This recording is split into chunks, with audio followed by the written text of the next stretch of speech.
Oh, libre pechay, di ba? Oh, maraming libre sa bukid. Oh, di ba? Basta nasa bukid ka, madaming libre. Ito yung sinasabi na hindi ka magugutom sa bukid basta masipag ka magtanim. Basta may lupa ka. Oh, panggisa, di ba? Ayun siya, nag-aararo siya, oh. Sipag, no? Ito pa, oh.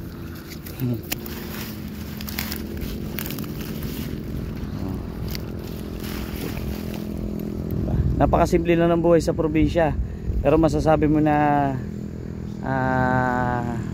napakapayapa. Tingnan nyo yung lugar, napakaganda.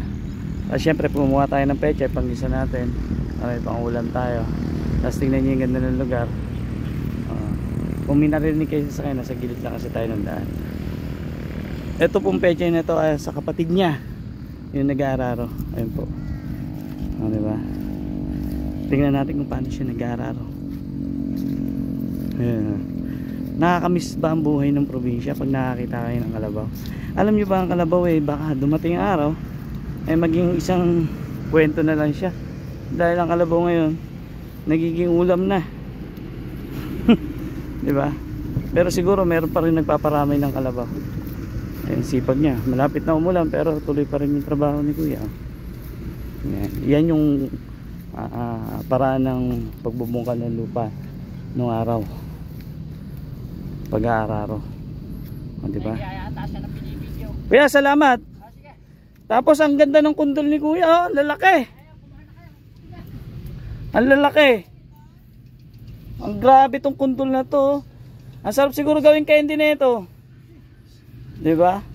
Saan mo, may tanim ka ba niya sa taas? Oo. Sa bundok? Diyan lang sa gilid-gilid yan. Ganun lang, sa gilid-gilid. Ang sarap, sarap na ito, pechay. Tapos may papaya, may pauwi sa atin.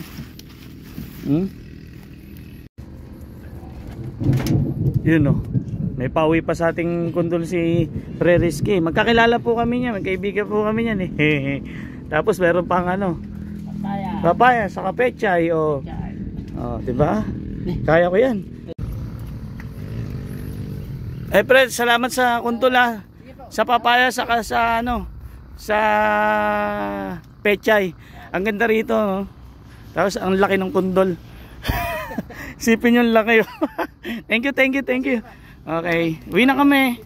Salamat. Ayun pa mga katropa, uwi na tayo. Meron tayong dalang kundol. Pag-eksperimento natin ito. Ang laki, oh. Hindi ko alam kung paano gagawin natin dito, eh. Sarap talaga sa bukid.